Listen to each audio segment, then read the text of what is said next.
ये पूरा षड्यंत्र दो लोगों ने मिलकर रचा, नरेंद्र मोदी जी और अमित शाह जी। और आज उन दोनों को पूरे देश से माफी मांगनी चाहिए।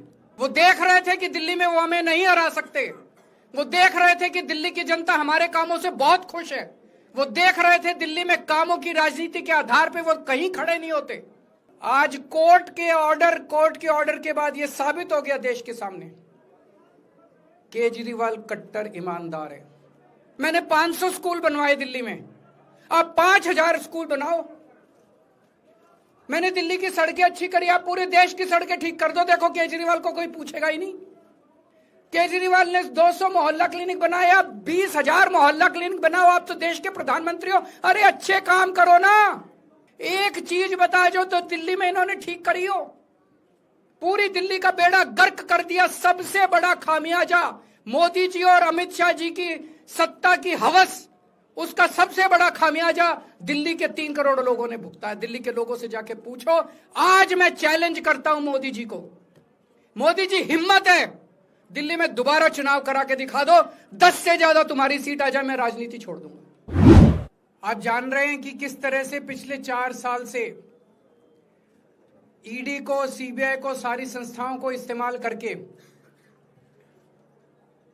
हमारे ऊपर एक शराब घोटाला नाम का एक आरोप लगाया गया। सीबीआई ने, ईडी ने उसमें चार्जशीट फाइल की। आज कोर्ट को प्राइमा फेसी ये निर्णय लेना था कि क्या सबूत और गवाहों के बयानों के आधार पे सफिशिएंट मटेरियल है कि इसमें मुकदमा चलाया जाए। अभी मुकदमा चला नहीं था। कोर्ट को यह निर्णय लेना था कि क्या मुकदमा चलाने लायक सफिशिएंट मटेरियल है। और कोर्ट ने लगभग 600 पेज के आदेश में सारे सबूतों और सारे गवाहों को मद्देनजर रखते हुए यह कहा है कि इतना भी सबूत नहीं है, इतने भी गवाहों के बयान नहीं है, एक निक्का सा भी सबूत नहीं है कि इसमें मुकदमा तक चलाया जा सके। अगर मुकदमा चलाया जाता, 15-20 साल मुकदमा चलता, उसमें बहुत सारे गवाह बुलाए जाते, सबूत रखे जाते, उसके बाद होता, वो तो अलग बात है। कोर्ट का यह कहना है कि इतना टुच्चा केस है, इतना फर्जी केस है, इतना बेकार केस है, इतना गलत केस है। ये मैं नहीं कह रहा, ये भाषा है। आप कोर्ट का ऑर्डर पढ़िए। ये ऑर्डर जो है ये ऐतिहासिक ऑर्डर है। कोर्ट ने कहा है कि इतना फर्जी केस है, इतना फर्जी केस है, एक भी सबूत नहीं है, एक भी गवाह नहीं है कि इसमें मुकदमा भी नहीं चलाया जा सकता। ये पूरा षड्यंत्र किसने रचा, क्यों रचा? ये पूरा षड्यंत्र दो लोगों ने मिलकर रचा, नरेंद्र मोदी जी और अमित शाह जी। और आज उन दोनों को पूरे देश से माफी मांगनी चाहिए। उन दोनों ने मिलकर षड्यंत्र रचा कि आम आदमी पार्टी को खत्म किया जाए, आम आदमी पार्टी को बर्बाद किया जाए। और उस षड्यंत्र के तहत आजाद भारत का सबसे बड़ा और सबसे घिनौना षड्यंत्र रचा उन लोगों ने। वो देख रहे थे कि दिल्ली में वो हमें नहीं हरा सकते। वो देख रहे थे कि दिल्ली की जनता हमारे कामों से बहुत खुश है। वो देख रहे थे दिल्ली में कामों की राजनीति के आधार पे वो कहीं खड़े नहीं होते। तो उन्होंने एक षड्यंत्र रचा। जनता जानती है कि केजरीवाल ईमानदार है। उन्होंने कहा केजरीवाल की ईमानदारी पे चोट करो। जनता जानती है कि आम आदमी पार्टी ईमानदारी, उन्होंने कहा आम आदमी पार्टी की ईमानदारी पे चोट करो। उन्होंने आम आदमी पार्टी को खत्म करने के लिए षड्यंत्र रचा और बोले केजरीवाल बेईमान है, केजरीवाल बेईमान है, केजरीवाल बेईमान है। केजरीवाल ने शराब घोटाला किया, केजरीवाल पैसे खा गया, केजरीवाल ने 100 करोड़ रुपए खा लिए। मैंने जिंदगी में केवल ईमानदारी कमाई है, मैंने जिंदगी में केवल इज्जत कमाई है। एक नया पैसा नहीं कमाया मैंने अपनी जिंदगी में। इन लोगों की तरह नहीं हूं मैं। मैंने जिंदगी में एक नया पैसा नहीं कमाया, केवल ईमानदारी कमाई है। और ये उस ईमानदारी के ऊपर चोट करना चाहते थे, उसके लिए इन्होंने षड्यंत्र रचा था। आज कोर्ट के ऑर्डर के बाद यह साबित हो गया देश के सामने, केजरीवाल कट्टर ईमानदार है, मनीष सिसोदिया कट्टर ईमानदार है, संजय सिंह कट्टर ईमानदार है, दुर्गेश कट्टर ईमानदार है। आम आदमी पार्टी कट्टर ईमानदारी है, हम नहीं कह रही है, कोर्ट ने सारे देश के सामने बोला है। कई लोग ये कहते हैं जेल से आने के बाद केजरीवाल चुप क्यों हो गया, केजरीवाल गायब हो गया, केजरीवाल कहां गया। मैं कोई नेता नहीं हूं, मैं कोई पॉलिटिशियन नहीं हूं। पॉलिटिशियन को फर्क नहीं पड़ता, उनको 4 गाली दे दो, मोटी चमड़ी होती है उनकी। मेरे को, मैंने जिंदगी में केवल ईमानदारी कमाई है। मेरे को जब कोई बेईमान बोलता है मुझे फर्क पड़ता है।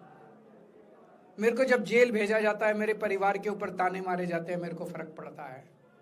केजरीवाल को फर्क पड़ता है। इसलिए मैंने तय किया था कि जब सारे देश के सामने मैं निर्दोष साबित हो जाऊंगा तब तक मैं चुप रहूंगा। आज मेरे दिल से बहुत बड़ा बोझ उतर गया।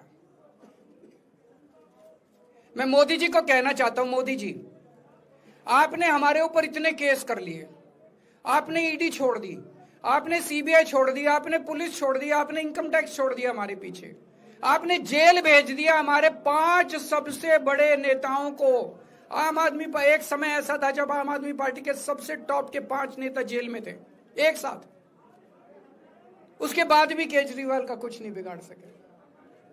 अब तो एक ही तरीका बचा है मोदी जी केजरीवाल से निपटने का, केजरीवाल का कत्ल करवाना पड़ेगा, केजरीवाल की हत्या करवानी पड़ेगी। उसके अलावा अब केजरीवाल आपसे संभलने वाला नहीं है।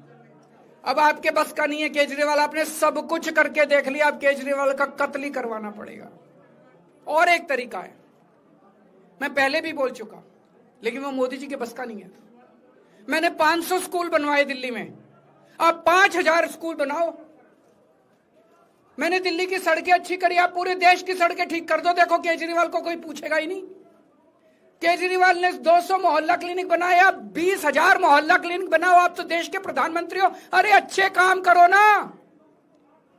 वो नहीं होता मोदी जी से, वो मोदी जी से नहीं होता। मैं उनको कहना चाहता हूं, प्रधानमंत्री जी, केवल सत्ता की जो प्रधानमंत्री मोदी जी की और अमित शाह जी की सत्ता की हवस है, ये उसका नतीजा है जो ये षड्यंत्र रचा गया। और इस षड्यंत्र का मैं बहुत छोटा हूं, हमारे परिवार ने बहुत भुगत भोगी है। मैं जेल गया, मेरी मां बीमार रहती है बहुत ज्यादा, उसको अस्पताल में एडमिट कराना पड़ा, बहुत रोई मेरी मां, बहुत रोई। इनकी पत्नी मनीष सिसोदिया जी की पत्नी, उनको मल्टीपल स्क्लेरोसिस डिजीज है, सब लोग जानते हैं। जब सुप्रीम कोर्ट में केस चल रहा था, संजीव खन्ना जी ने कहा कि बहुत गंदी बीमारी है, उनके नीचे का पूरा पोर्शन काम नहीं करता और धीरे धीरे बीमारी बढ़ती जा रही है। हमारे परिवार ने बहुत भुगता है, लेकिन वो इंपॉर्टेंट नहीं है, हम इंपॉर्टेंट नहीं है, हमारा परिवार भी इंपॉर्टेंट नहीं है। लेकिन मोदी जी और अमित शाह जी के षड्यंत्र का खामियाजा जो दिल्ली भुगत रही है, दिल्ली के 3 करोड़ लोग भुगत रहे हैं, उसकी भरपाई कौन करेगा। आज दिल्ली में कहीं चले जाओ, सारी सड़कें टूटी पड़ी हैं, अस्पतालों में दवाइयां मिलनी बंद हो गई हैं, मोहल्ला क्लिनिक बंद किए जा रहे हैं, स्कूलों का बुरा हाल हो रहा है। पूरे दिल्ली में पोल्यूशन इतना ज्यादा कभी दिल्ली की जनता ने नहीं देखा था। यमुना का बहुत बुरा हाल हो गया है। एक चीज बता जो तो दिल्ली में इन्होंने ठीक करी हो, पूरी दिल्ली का बेड़ा गर्क कर दिया। सबसे बड़ा खामियाजा मोदी जी और अमित शाह जी की सत्ता की हवस, उसका सबसे बड़ा खामियाजा दिल्ली के 3 करोड़ लोगों ने भुगता है। दिल्ली के लोगों से जाके पूछो। आज मैं चैलेंज करता हूं मोदी जी को, मोदी जी हिम्मत है दिल्ली में दोबारा चुनाव करा के दिखा दो, 10 से ज्यादा तुम्हारी सीट आ जाए, मैं राजनीति छोड़ दूंगा। तुम्हारी 10 से ज्यादा सीट आ जाए, मैं राजनीति छोड़ दूंगा। दिल्ली की जनता त्रस्त हो चुकी है तुम लोगों से। मोदी जी को कहना चाहता हूं, अगर आपने सत्ता हासिल करनी है, कुछ पॉजिटिव काम करके सत्ता हासिल करो। आज देश के सामने इतनी बड़ी बड़ी समस्याएं हैं। आज देश का युवा दुखी है, देश का व्यापारी दुखी है, देश का उद्योगपति दुखी है। आज अमेरिका हमें आंखें दिखा रहा है। मोदी जी की हिम्मत नहीं है जो ट्रंप के खिलाफ एक शब्द बोल दें। ट्रंप के खिलाफ रोज ट्रंप गालियां देता है मोदी जी को, रोज ट्रंप गालियां देता है भारत को, रोज ट्रंप गालियां देता है हमारे देश को। मोदी जी के हमारा प्रधानमंत्री भीगी बिल्ली बना हुआ है।